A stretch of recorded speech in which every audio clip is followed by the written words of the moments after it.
السلام علیکم ورحمۃ اللہ وبرکاتہ۔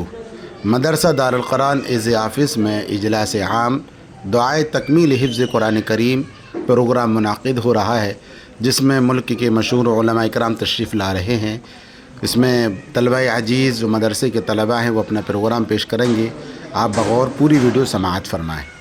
قال اللہ تعالی فی القرآن المجید والفرقان الحمید اعوذ باللہ من الشیطان الرجیم ان هذا القرآن يهدي للتي هي اقوم فاما الزبد فيذهب جفاء واما ما ينفع الناس فيمكث في الارض وقال النبي صلی اللہ علیہ وسلم خیر الناس من نفع الناس او كما قال علیہ الصلوۃ والسلام۔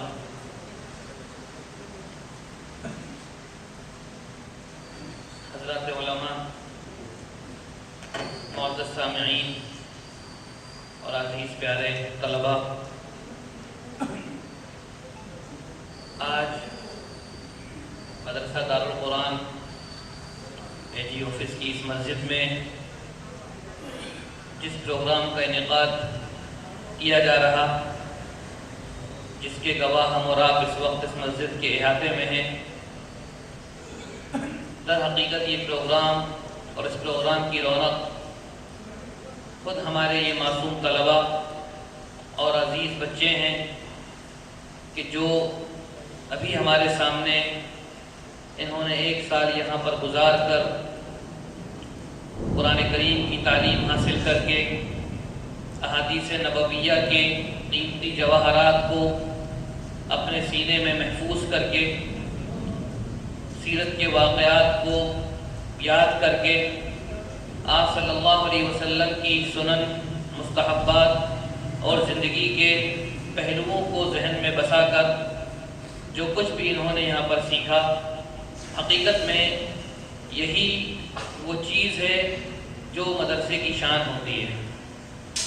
چونکہ اس پروگرام کے آغاز میں ویسے بھی تاخیر ہوئی اور اللہ کی طرف سے چونکہ بارش بھی آج مقدر ہوئی، اللہ کا فیصلہ ہے اور اللہ کے ہر فیصلے میں کوئی نہ کوئی خیر ہوتا ہے، جو ہمیں بعد میں سمجھ میں وہ چیز ہمارے آتی ہے۔ بہرحال اب بنا کسی تمہید کے، چونکہ پروگرام کو چلانے والے کی یہ ذمہ داری بھی ہوتی ہے کہ وہ بجائے خود اپنی کوئی بات کہہ کر یا تقریر کر کے وقت کی تضییع نہ کرتے ہوئے جو اصل پروگرام کا مدعا اور پروگرام کی غرض و غایت اور ہدف ہے اس کو پیش کریں۔ تو لہٰذا ظاہر سی بات ہے، کوئی بھی دینی پروگرام ہوتا ہے، اس کی نسبت، اس کا آغاز، اس کی ابتدا تبرکاً کلام اللہ سے ہوتی ہے۔ آج بھی انشاءاللہ ہمارے اس پروگرام کا آغاز کلام اللہ سے ہوگا، جس کے لیے بڑی خوشی کی بات یہ ہے کہ خود اس ادارے کے دارالقرآن کے طالب علم، جس مدرسے کا نام ہی دارالقرآن یعنی قرآن کا گھر ہے، اس مدرسے کے طالب علم محمد رافع انشاءاللہ آئیں گے اور آپ کے سامنے تلاوت کلام پاک پیش کریں گے۔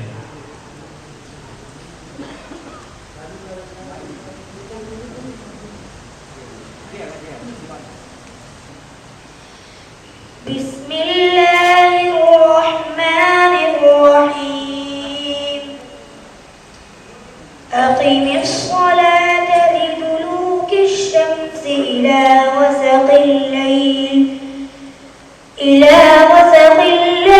وقرآن الفجر إن قرآن الفجر كان مشهودا ومن الليل فتهجد به نافلة لك عسى أن يبعثك ربك مقاما محمودا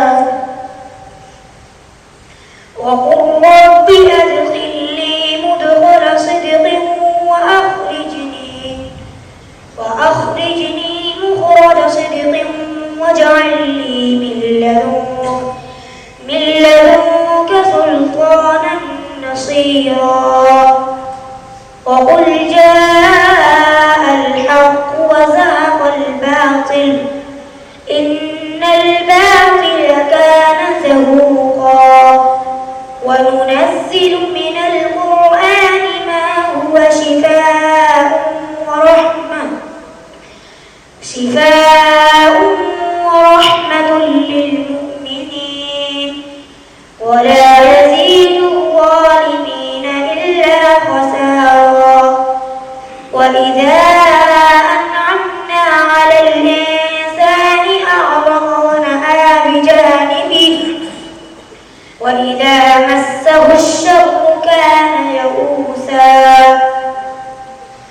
كل يعمل على شاكلته فربكم أعلم بمن هو أهدى سبيلا صدق الله العظيم.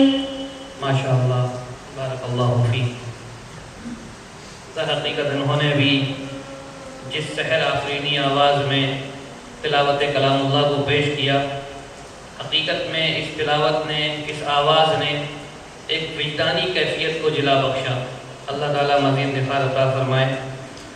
اب چونکہ تلاوت کلام اللہ کے بعد عموماً جناب رسول اللہ صلی اللہ علیہ وسلم کی ذات گرامی کی طرف ہمارے اکابرین نے نسبت کا آغاز کیا، لہذا اس تبرک کو حاصل کرنے کے لیے مدرسے کے طالب علم محمد صادق کو دعوت دیتے ہیں، وہ آئیں اور نعت پاک پیش کریں. السلام علیکم ورحمۃ اللہ وبرکاتہ.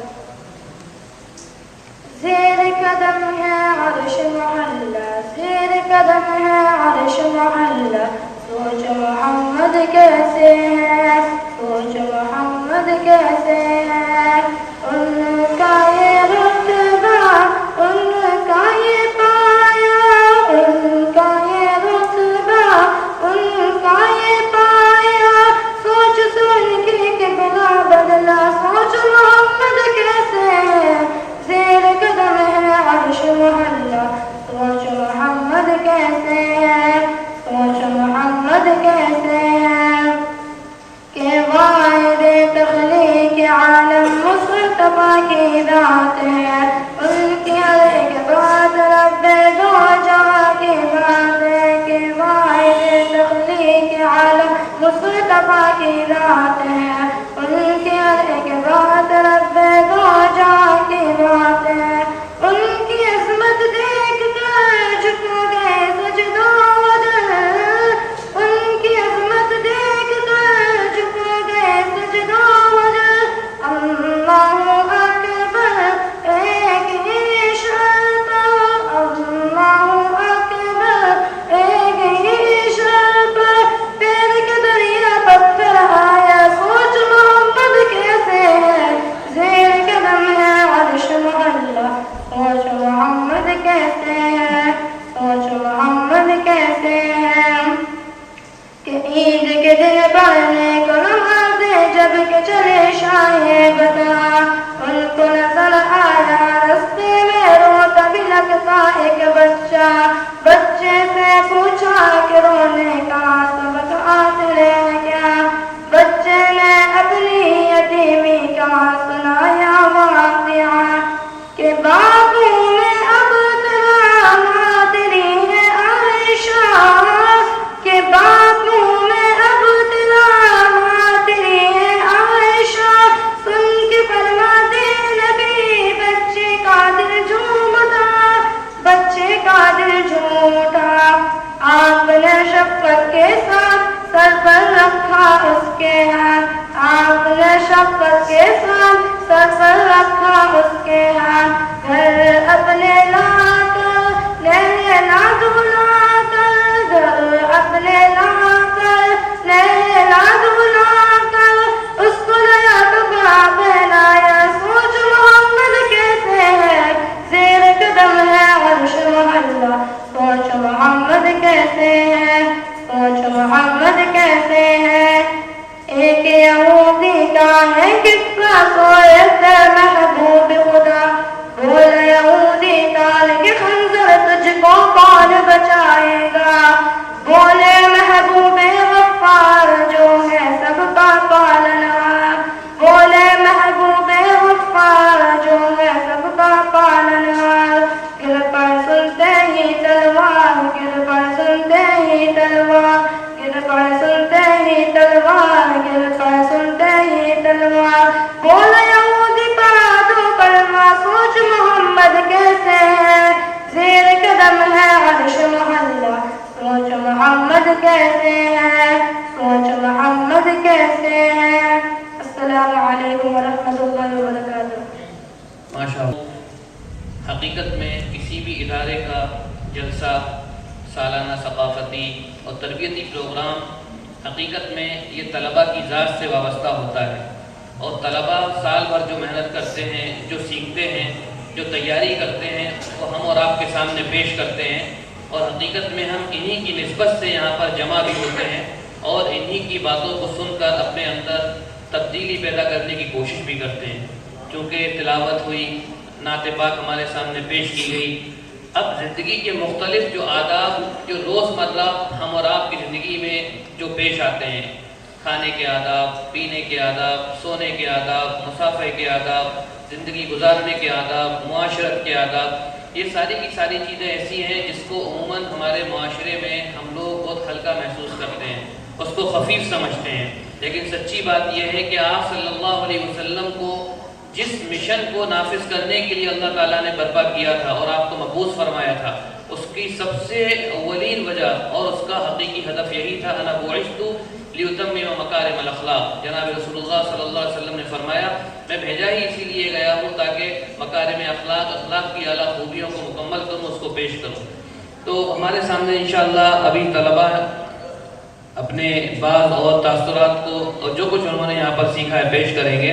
ہم محمد عابد اور محمد اسد کو دعوت دیتے ہیں کہ وہ آئیں اور جمعے کی سنتیں اور نماز کے فرائض پیش کریں۔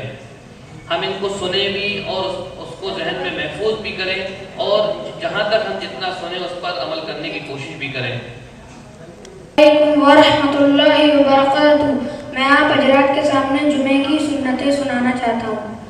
نمبر 1 ناخن اور مونچھیں تراشنا، نمبر 2 غسل کرنا، نمبر 3 مسواک کرنا، نمبر 4 عمدہ کپڑا پہننا، نمبر 5 تیل اور خوشبو لگانا، نمبر 6 سورہ کہف پڑھنا، نمبر 7 مسجد جلد جانا، نمبر 8 مسجد پیدل جانا، نمبر 9 امام کے قریب بیٹھنا، نمبر 10 خطبہ غور سے سننا، نمبر 11 کوئی لغو حرکت نہ کرنا، نمبر 12 کثرت سے درود شریف پڑھنا۔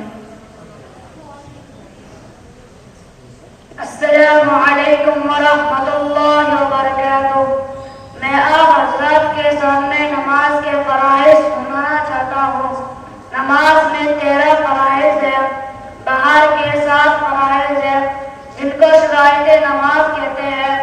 نمبر 1 جگہ کا پاک ہونا، نمبر 2 بدن کا پاک ہونا، نمبر 3 کپڑوں کا پاک ہونا، نمبر 4 صدر کا صفا ہونا، نمبر 5 قبلے کی طرف نماز کا وقت ہونا، نمبر 6 قبلے کی طرف منہ کرنا، نمبر 7 نیت کرنا۔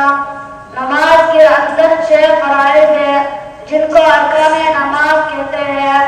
نمبر 1 تکبیر تحلیلہ کہنا، یعنی اللہ اکبر کہنا۔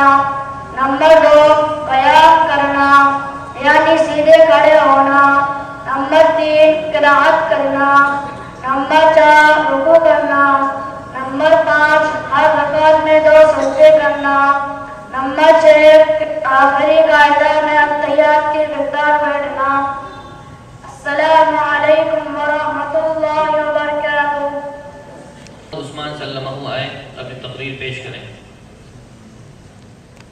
السلام علیکم ورحمۃ اللہ وبرکاتہ۔ نحمده ونصلي على رسوله الكريم، أما بعد، فقال النبي صلى الله عليه وسلم: خيركم من تعلم القرآن وعلمه، أو كما قال عليه الصلاة والسلام۔ ہمیں دنیا سے کیا مطلب، ایسا ہے وطن اپنا، مریں گے ہم کتابوں پر اور اب ہوگا کفن اپنا۔ محترم سامعین اکرام، آج کی مجلس میں آپ حضرات کے روبرو مدرسے کی مختصر حقیقت کو بیان کرنا چاہتا ہوں۔ امید ہے کہ غور سماعت فرمائیں گے۔ مدرسہ ایک بہت بڑی نعمت ہے۔ اب آج کے پرفتن دور میں مدرسہ بہت ہی قیمتی سرمایہ ہے۔ اللہ نے آج ہم کو نعمت عطا کی ہے، اس سے ہمیں فائدہ اٹھانا چاہیے۔ علم دین کا اتنا سیکھنا فرض ہے جس سے نماز روزہ وغیرہ درست ہو سکیں۔ علم دین کی تعلیم اس مدرسے میں ہوتی ہے۔ یہ مدرسہ ماں کی گود کی طرح ہے۔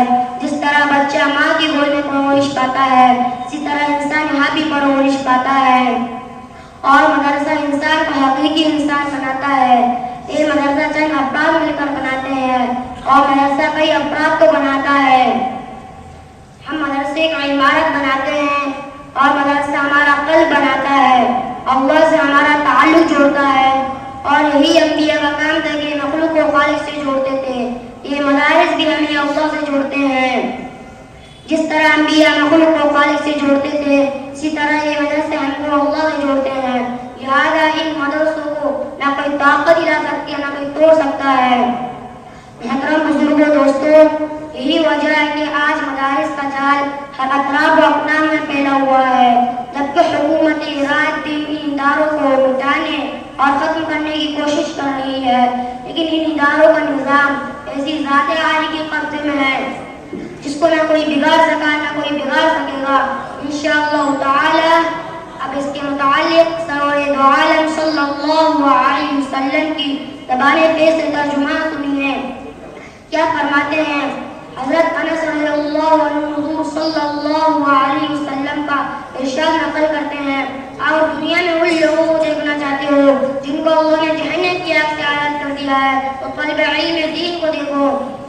خدا تو طالب علم صرف علم حاصل کرنے کی نیت سے کسی عالم کے دروازے پر جاتا ہے، اس کو ہر قدم پر ایک سال کی بات کا ثواب ملتا ہے اور اس کے لیے جنت میں ایک شہر بنا دیا جاتا ہے. جہاں جہاں اسے قدم کرتے ہیں وہ زمین اس کے لیے استغفار کرتی ہے. صبح و شام فرشتے اس کی مغفرت کا اعلان اس طرح کرتے ہیں، ہؤلاء اللہ من النار، یہی لوگ ہیں جن کو اللہ نے جہنم سے آزاد کر دیا ہے. اس سے مراد وہی لوگ ہیں جو علم دین حاصل کرتے ہیں، مدرسے میں رہتے ہیں. ظاہر سی بات ہے جب طلبہ کرام کا اتنا بلند مقام ہے تو ان لوگوں کی کیا شان ہوگی جو طلبہ پر خرچ کرتے ہیں، مدرسے میں امداد دیتے ہیں، ان کو ان کے روپیوں اور پیسوں سے جو عمارتیں بنائی جاتی ہیں، تو آخرت میں اللہ تعالیٰ ان کو کتنا بڑا اجر دے گا. دوستو، مدرسہ کیا ہے؟ مدرسے میں قرآن ہے جو اللہ کی کتاب ہے، انقلابی کتاب ہے. اس نے دنیا کی کایا پلٹ دی، ہلچل مچاتی. سب سے پہلے قرآن نے آ کر کہا جو بندے خدا سے ٹوٹ چکے تھے انہیں خدا سے جوڑا اور فرمایا کہ تم تعلق توڑتے ہو لیکن خدا نہیں توڑتا. چنانچہ خالق کا مخلوق سے تعلق نہ ہوتا تو قرآن نہ بھیجتا. قرآن نے بدو لوگوں کو راہ دکھائی، زمانوں کو قرون بنا دیا. قرآن قیامت تک آنے والوں کے لیے مشعل راہ بن گیا. قرآن کریم کا کتنا بڑا احسان ہے کہ حضور صلی اللہ علیہ وسلم کو محمد بن عبداللہ سے محمد رسول اللہ اور خاتم النبیین بنا دیا. بہرحال ادارے کا مدار اور طالب علم اور مدرس پر موقف ہے، تعمیر سے اونچائی نہیں آتی. اس ادارے کا رشتہ اصحاب صفہ سے چلا ہوا ہے جس کے معلم سرور دو عالم صلی اللہ علیہ وسلم تھے اور جس کے طالب علم حضرت ابو بکر صدیق رضی اللہ عنہ الفاروق اعظم جیسے تھے. ہم یہ لفظ کہہ سکتے ہیں کہ اولئک آبائی فجئنی بمثلہم، کہ کوئی یونیورسٹی سے فارغ ہونے والا اس طرح کا فخر کر سکتا ہے کہ وہی دینی ادارہ تھا جہاں جبرائیل علیہ السلام طالب علم بن کر استفادہ کے لیے آتے تھے اور کہتے تھے ایمان اور احسان کیا چیز ہے. قیامت کب آئے گی تو اس مرکز میں طالب علم بن کر جبرائیل علیہ السلام بھی آتے ہیں. ایسا نہ کوئی پیش کر سکا نہ تھا قیامت کر سکے گا. دوستو، مدرسے کی قدر کرو، تم نہ کرو گے تو خدا دوسروں کو پیدا کر دے گا. حضور صلی اللہ علیہ وسلم کی توجہ اور دعا ساتھ ہے. ادارہ نہیں مٹ سکتا، اس کا تعلق ادارے سے ہے، وہ بھی نہیں مٹ سکتا. لہذا اس کی قدر کرو اور اس سے تعلق جوڑو. اللہ تعالی ہمیں دینی اداروں کی قدر دانی کی توفیق عطا فرمائے. وآخر دعوانا الحمدللہ رب العالمین. السلام علیکم ورحمۃ اللہ وبرکاتہ. الحمدللہ اذان ہوگی، اس کے بعد فوراً نماز اور فرض سنن نوافل کے بعد انشاءاللہ پھر بقیہ پروگرام جاری ہوگا انشاءاللہ.